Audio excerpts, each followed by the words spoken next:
saya Anggus Bekti, saya NPM dari 214 08 05 4006.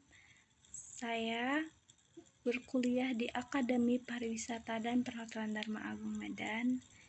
Di sini saya akan menjelaskan mengenai pendidikan anti korupsi dengan dosen Dr. Padriyadi Wiharjo Kusumo, SSSH.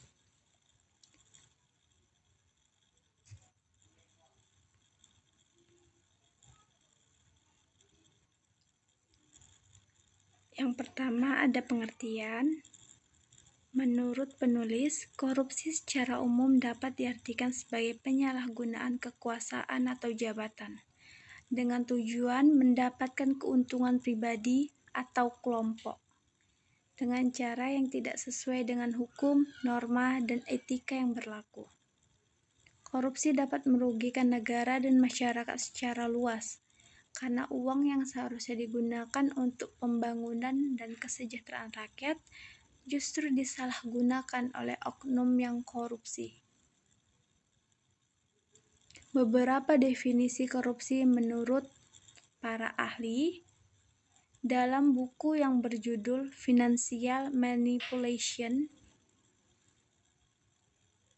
Lalu, menurut mereka, korupsi dapat diartikan sebagai perbuatan buruk, penggelapan uang, penerimaan suap, manipulasi keuangan yang merugikan ekonomi, kekuasaan, dan pemberian jabatan kepada keluarga atau teman tanpa memperhatikan kualifikasi.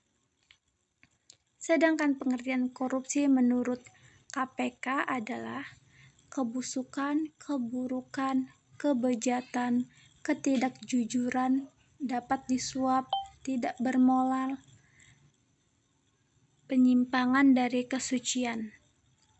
Dari definisi-definisi di atas, terdapat persamaan persepsi, yaitu bahwa korupsi adalah suatu perbuatan yang buruk yang sudah barang tentu akan menimbulkan kerugian terhadap negara maupun masyarakat pada umumnya.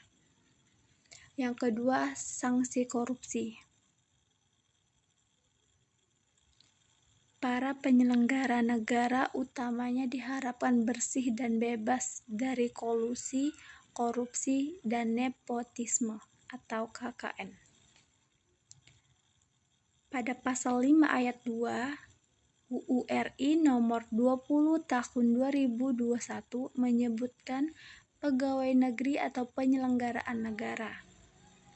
Pada pasal 2 UU RI nomor 28 tahun 1999 tentang penyelenggaraan negara yang bersih dan bebas dari kolusi, korupsi, dan nepotisme atau KKN dijelaskan bahwa penyelenggaraan negara meliputi yang pertama ada pejabat negara pada lembaga tertinggi negara, yang kedua pejabat negara pada lembaga tinggi negara, yang ketiga menteri, keempat gubernur, kelima hakim, keenam pejabat, dan ketujuh pejabat lain yang memiliki fungsi strategis dalam kaitannya dengan penyelenggaraan negara sesuai dengan ketentuan peraturan-peraturan perundang-undangan yang berlaku.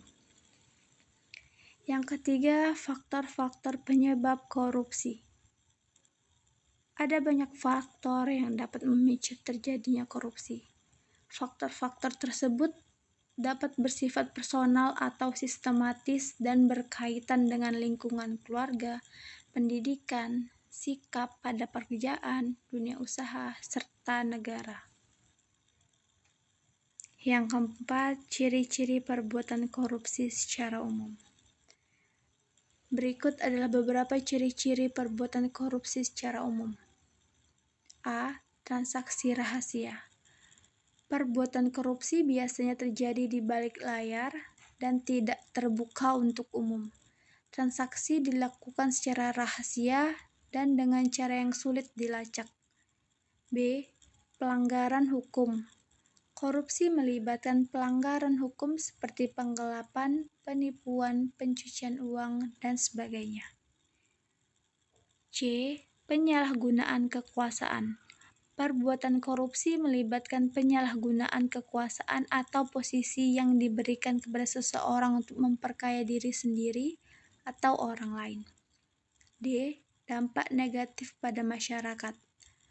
Korupsi berdampak negatif pada masyarakat dan merugikan kepentingan umum. Hal ini dapat menghambat pembangunan dan pertumbuhan ekonomi suatu negara. Sumber kekayaan yang tidak jelas.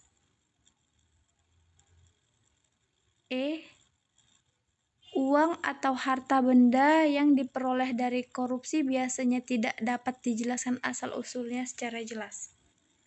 F. Lingkungan bisnis yang tidak sehat. Korupsi dapat menciptakan lingkungan bisnis yang tidak sehat dan tidak adil. Hal ini dapat menghambat persaingan bisnis yang sehat dan menguntungkan. G. Penyimpangan kebijakan publik. Korupsi dapat menyebabkan penyimpangan kebijakan publik yang seharusnya bertujuan untuk kepentingan umum. Bagian 5. Ciri-ciri perbuatan korupsi menurut pandangan para ahli. Syekh Husin Alatas, seorang sosiologi asal Malaysia pada tahun 1986, mengungkapkan beberapa ciri korupsi yaitu: A. Korupsi melibatkan kegiatan ilegal.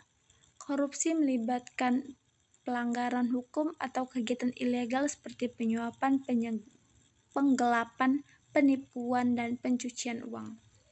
B. Korupsi melibatkan kedudukan yang kuat. Maksudnya, korupsi biasanya terjadi melalui penyalahgunaan kekuasaan dan posisi yang kuat, baik di sektor publik maupun swasta. C. Korupsi melibatkan keuntungan pribadi. Yang dimaksud tujuan dari korupsi adalah untuk memperkaya diri sendiri atau pihak lain secara pribadi, bukan untuk kepentingan umum atau negara. D. Korupsi melibatkan kerahasiaan. Artinya, korupsi dilakukan dengan cara yang sulit dilacak dan tidak terbuka untuk umum. Hal ini biasanya melibatkan uang suap atau transaksi rahasia lainnya. Korupsi mempengaruhi kinerja pemerintah. Korupsi dapat menghambat kinerja pemerintah dan merugikan masyarakat serta negara secara keseluruhan. F. Korupsi dapat mengganggu kepercayaan publik. Korupsi dapat mengganggu kepercayaan publik terhadap pemerintah, lembaga negara, dan sektor swasta, serta menghambat pembangunan dan pertumbuhan ekonomi. Nah, di sini saya akan Wardah, Beauty Moves You.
Baik, sekian presentasi saya. Mohon maaf jika ada kesalahan dalam pengucapan tutur kata. Saya mohon maaf untuk semuanya. Saya ucapkan terima kasih dan selamat malam.